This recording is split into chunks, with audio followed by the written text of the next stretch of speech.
ሰላም ጤና ይስጥልን ውድ የእንማር ኢትዮጵያ ቤተሰቦች፣ ይህ የኦንላይን የትምህርት መስጫ ማዕከል ነው።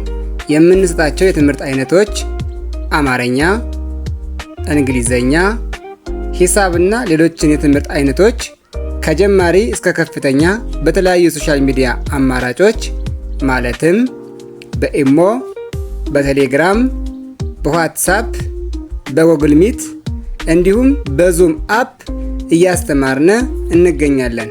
ይምጡ፣ ይመዝገቡ። በእንክብካቤ ተቀብለን እናስተምሮታለን። ስልክ +251 9 18 21 44 61 ይደውሉ፣ ይመዝገቡ። ሰላም ጤና ይስጥልኝ ውድ ቻናሌ ቤተሰቦች፣ ሰላማችሁ በያላችሁበት ይብዛልኝ። ዛሬ ደግሞ ይዤላችሁ የመጣሁት የእንግሊዘኛ አልፋቤቶች በአማርኛ እንዴት እንደሚነበቡ አሳያችኋለሁ። ከጀማሪ እስከ ፍጻሜ በጽሞና ተከታተሉኝ። በተለይ ይሄ ነገር ለጀማሪዎቹ ወይም ደግሞ አዳዲስ ለሆናችሁ አማርኛ ማንበብ ለምትሞክሩ፣ ነገር ግን እንግሊዘኛ ምንም ነገር ለማታውቁ በጣም አስፈላጊ ነው። ከምንም በላይ በቃ ከአንድ ደረጃ እንደመውጣት ቁጠሩት። ስለዚህ ፊደሎችን አወቃችሁ፣ የእንግሊዝኛ ፊደሎችን አነበባችሁ ማለት ማንበብ ቻላችሁ ማለት ስለሆነ ከዚህ ጋር በደንብ አድርጌ ያስረዳችኋለሁ። በጽሞና ተከታተሉኝ። የቻናሉ አዳዲስ የሆናችሁ ላይክ፣ ሼር እና ሳብስክራይብ በማድረግ ቤተሰብ ይሁኑ። ሌሎች የምሰራቸው ቪዲዮዎች እንዲደርሷችሁ ማለት ነው። ኦኬ፣ እሺ ወደ ትምህርታችን እንግባ።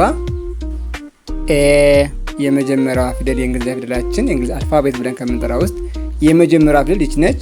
ይቺ ኤ በአማርኛ ማን ተብላ ትነበባለች የሚለውን ተመልከቱ። ኤ ስለዚህ ይችን አውቃችሁ ይችኛዋን ማወቅ ካተሳናችሁ ይችኛዋን እያወቃችኋት ይችኛዋ ለምትጠፋባችሁ ሁነኛ መፍትሄ ይሆናችኋል ማለት። ስለዚህ ኤ ከአማርኛ አምስተኛ ፊደሎች ጋር ኤ ጋር አንድ ነች ማለት ነው። ስለዚህ ኤ ብለን እንጠራቸዋለን። ኦኬ መልካም።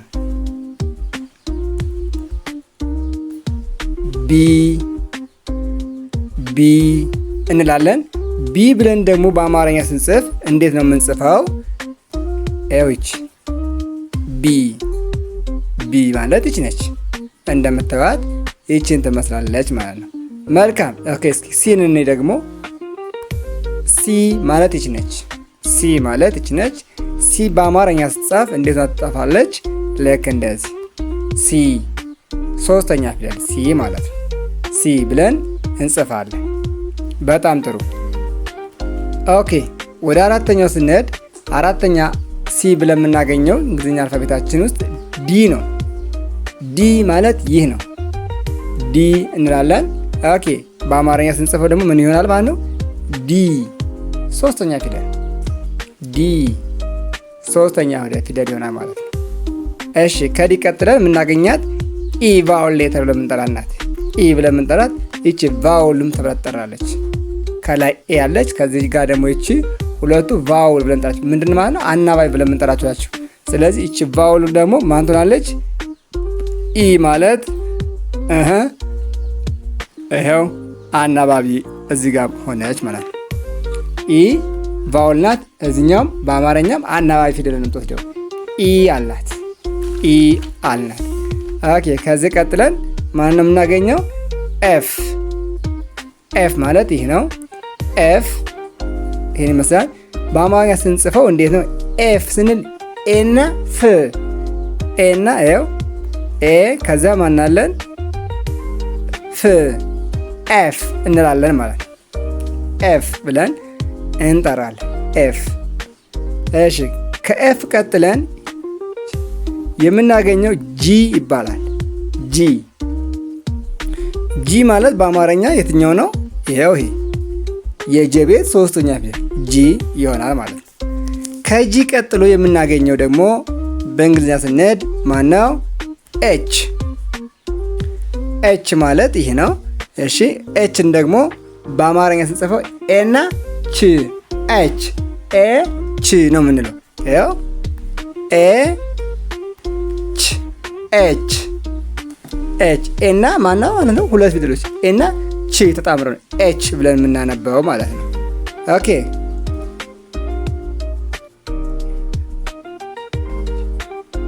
ከዚህ ቀጥል የምናገኛት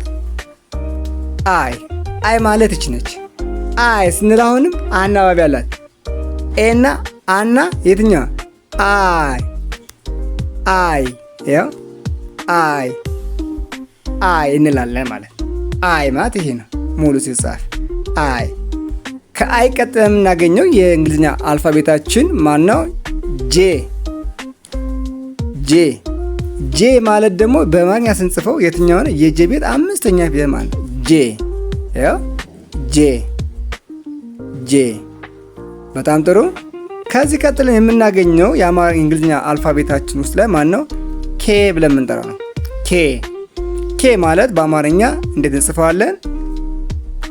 የከቤት አምስተኛዋን ኬ ብለን እንጠራታለን ማለት። ኬ ማለት ልክ እንዴት ትጽፋታላችሁ።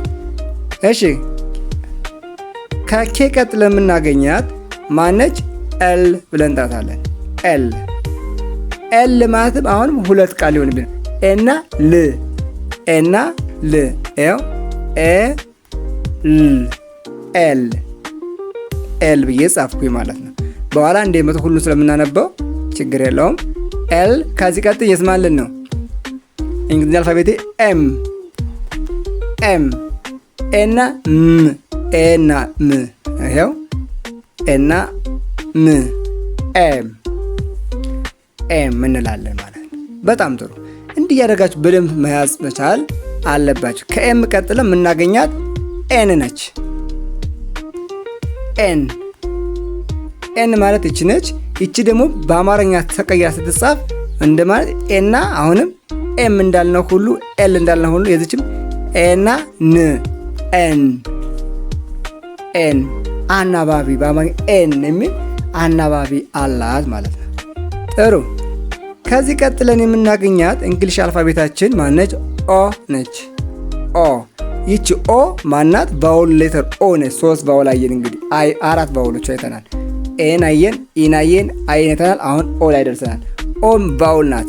ስለዚህ ኦ ብለን አናይ ስለሆነች ማንም የምትወስደው ኦ የአናባቢዋን የራሷን ባውል ሌተሯን አማርኛ ባውል ሌተር የምንላቸው ይችላል አንድ የምንጠራቸው ማለት ነው። ኦን ትወስዳለች። ኦ አለ። ከኦ ቀጥለን ማን ነው የምናገኘው? ፒ ማለት ይሄ ነው በቅርጹ ደረጃ። ኦኬ ወደ አማርኛ ስንጽፈው ደግሞ ይሄ ፒ ማለት የትኛው ነው? ይሄ የፐ ቤት ሶስተኛ ፊደል ፒ ማለት ፒ። ከፒ ቀጥለን የምናገኘው ማን ነው? ኪው ስንል ደግሞ ሁለት ፊደሎችን ይወስዳል። ኪና ው የሚላል ኪ ው። ያው ተመልከቱ ኪ ው ይሄ ው ነው የምንለው። ዊ ዋ ዌ ው ነው የምንለው። ይሄ ደግሞ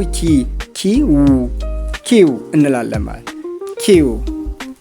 ኦኬ ኪው ካና ከኪው ቀጥለን የምናገኘው ፊደላችን ማን ነው?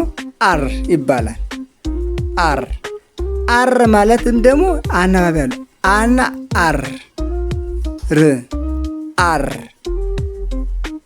አር እንላለን ማለት አር። በጣም ጥሩ። ኦኬ ከአር ቀጥለን የምናገኘው ማን ነው? ኤስ ኤና ስ የሚል ድምፅ አለ። ኤና ስ ነው። ይኸው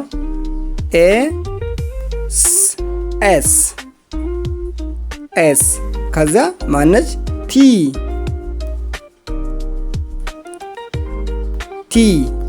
ቲ ማለት በአማርኛ ስንጽፋት ይኸው ሶስተኛ ፊደሏን ትይዛለች። ይህችን ትመስላለች ማለት ቲ። ከቲ ቀጥለን የምናገኛት ዩ ናት። ዩ ማለት ይች ነች። ሀሌታዋን የምትመስል ቅርጽ ነው ያላት። ሀሌታዋ በላት በቃ ዩ። ስለዚህ ዩ ብለን ስንጽፍ ደግሞ የቤት ሁለተኛ ፊደል ማለት ነው። ይኸው የዩ ዩ።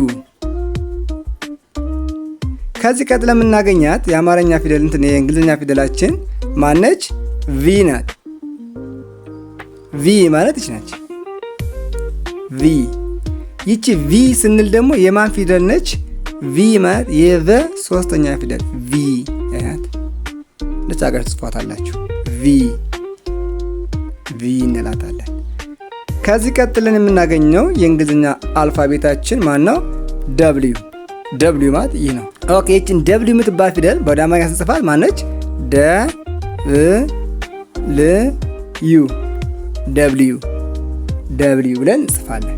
ደብልዩ ማለት ይህ ነው። ደብልዩ እዚህ ጋር አንደች፣ እዚህ ጋር ግን ደብልዩ ስንል 4 ፊደሎችን ወሰደብን ማለት ነው። ከዚህ ቀጥለን የሚኖረን ኤክስ ነው። ኤክስ ማለት ይህን ይመስላል በቅርጽ ደረጃ። ይህን ወደ አማርኛ ስንጽፈው ማንነት ማለት የምንጽፈው ኤ እና ክ ከዚያ ማን ስ ኤክስ። ኤክስ ማለት እንዲሁ ነው ይመጣል። ኤክስ። ከኤክስ ቀጥለን የምናገኘው የአማርኛ የእንግሊዝኛ አልፋቤታችን ማነው? ዋይ። ዋይ ዋይ ስንል ደግሞ ማንና ማን የምንወስድ ማለት ነው? ዋና ይ ዋይ ዋይ እንላለን ማለት ነው። ከዛ መጨረሻ ላይ ዜድ ነው። ዜድ ማለት ደግሞ ስንጽፈው በእንግሊዝኛ አልፋቤታችን ይሄ ነው። ይሄን ወደ አማርኛ ስንወስደው ማን ይሆናል ማለት ነው? ዜድ። ዜድ ልክ እንደዚህ ሆኖ ይወጣልናል ማለት ነው። እስኪ አንድ የሁሉንም በጋራ እናንብባቸው። ተከተሉኝ። ኤ ቢ ሲ ዲ ኢ ኤፍ ጂ ኤች አይ ጄ ኬ ኤል ኤም ኤን ኦ ፒ ኪው አር ኤስ ቲ